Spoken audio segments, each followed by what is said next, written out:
ಈಗಾಗಲೇ ನಾಮಪತ್ರಗಳನ್ನು ಸಲ್ಲಿಸ್ತಕ್ಕಂಥ ದಿನಗಳು ಸಮೀಪ ಇರತಕ್ಕಂಥ ಸಂದರ್ಭದಲ್ಲಿ ನಾಳೆಯಿಂದ ನಾವು ನಮ್ಮ ಹಳೆ ಕರ್ನಾಟಕ ಭಾಗದಲ್ಲಿ ನಮ್ಮ ಮೈತ್ರಿ ಪಕ್ಷದ ಎರಡೂ ಪಕ್ಷಗಳು ಪ್ರಥಮ ಸಭೆ ಮೈಸೂರು ನಗರದಲ್ಲಿ ಚಾಮರಾಜನಗರ ಲೋಕಸಭಾ ಕ್ಷೇತ್ರ ಹಾಗೂ ಮೈಸೂರು ಲೋಕಸಭಾ ಕ್ಷೇತ್ರದಲ್ಲಿ ಎರಡೂ ಪಕ್ಷಗಳ ಪ್ರಮುಖರ ಸಭೆಯನ್ನು BJPಯ ರಾಜ್ಯ ಘಟಕದ ಅಧ್ಯಕ್ಷರು ವಿಜಯೇಂದ್ರ ಅವರು ಮತ್ತು ನಮ್ಮ ಕೋರ್ ಕಮಿಟಿ ಅಧ್ಯಕ್ಷರು GT ದೇವೇಗೌಡರ ನೇತೃತ್ವದಲ್ಲಿ ಸಭೆಯನ್ನು ಏರ್ಪಾಡು ಮಾಡಿದ್ದೇವೆ. ನಾಳೆ ನಾನು ಸಹ ಅಶ್ವಥ್ ನಾರಾಯಣ ಅವರು ನಾನು ಎಲ್ಲ ಸಭೆಯಲ್ಲಿ ಭಾಗವಹಿಸ್ತಾ ಇದ್ದೇವೆ. ಎರಡೂ ಲೋಕಸಭಾ ಕ್ಷೇತ್ರದ ಸಮನ್ವಯ ಸಮಿತಿಗಳ ಸಭೆ ಮತ್ತು ಕಾರ್ಯಕರ್ತರ ಎರಡೂ ಪಕ್ಷದ ಕಾರ್ಯಕರ್ತರ ಸಭೆ ಇದೆ. ಅದೇ ರೀತಿಯಲ್ಲಿ ನಾಡಿದ್ದು ಬೆಳಗ್ಗೆ 11 ಗಂಟೆಗೆ ಮಂಡ್ಯ ನಗರದಲ್ಲಿ ವಿಜೇಂದ್ರ ಅವರು ನಾವು ಮತ್ತೆ ಏನೊಂದು ಸಭೆ ಕರೆದಿದ್ದೇವೆ.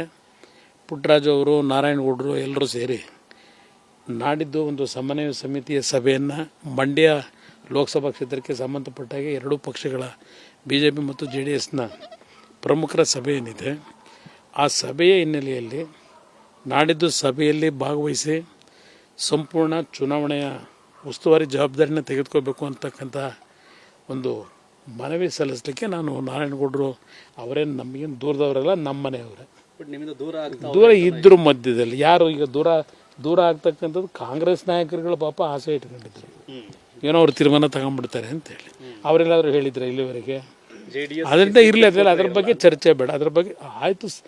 ನಮ್ಮ ಸಮಸ್ಯೆಗಳು ನಾನೀಗಾಗಲೇ ಮಂಡ್ಯ ನಗರದಲ್ಲೇ ಹೇಳಿದ್ದೇನೆ, ಅಂಬೇಡ್ಕರ್ ಭವನದಲ್ಲಿ ಸಭೆಯಲ್ಲಿ.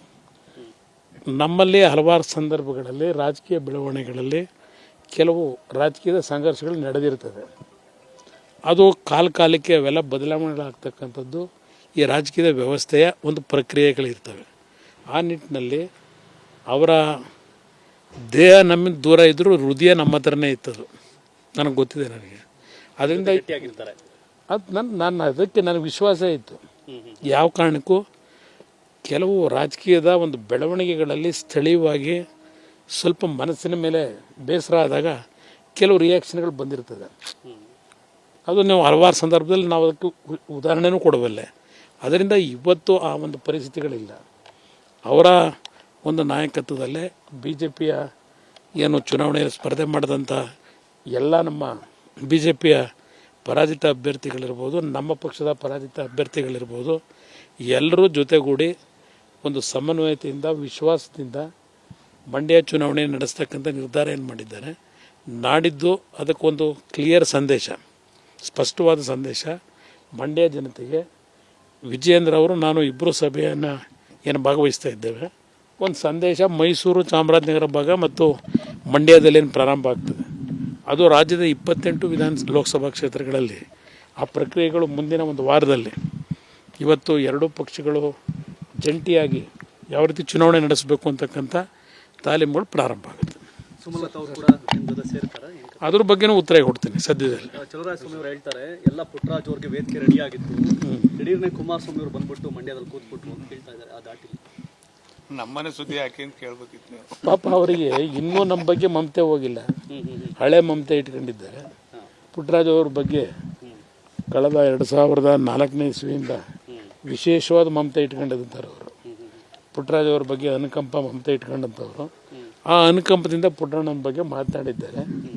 ಅವರ ಅನುಕಂಪದ ಮಾತುಗಳಿಗೆ ಬಹುಶಃ ಪುಟ್ಟಣ್ಣನ ಜೊತೆ ನಾನು ಸೇರಿ ಅಭಿನಂದನೆ ಸಲ್ಲಿಸ್ತೀವಿ. ಕುಮಾರಸ್ವಾಮಿ ನಿರೀಕ್ಷೆ ಮಾಡಿರಲಿಲ್ಲ ಯಾರು ಅಂತ, ನಾರಾಯಣಗೌಡ ಮನೆಗೆ ಭೇಟಿ ಮಾಡ್ತೀರಿ, ಉಳಿಸ್ಕೊಳ್ಳೋ ಪ್ರಯತ್ನಗಳನ್ನ ಮಾಡ್ತೀರಿ ಅಂತ ಅವ್ರು ಯಾರು ನಿರೀಕ್ಷೆ ಮಾಡಿರಲಿಲ್ಲ. ನಮ್ಮ ಮನೆಗೆ ಬರ್ತಾರೆ ಅಂತ ನೀವೇ ನಿರೀಕ್ಷೆ ಮಾಡಿರಲಿಲ್ಲ, ಪಾಪ ಅವ್ರು ನಿರೀಕ್ಷೆ ಮಾಡ್ತಾರೆ.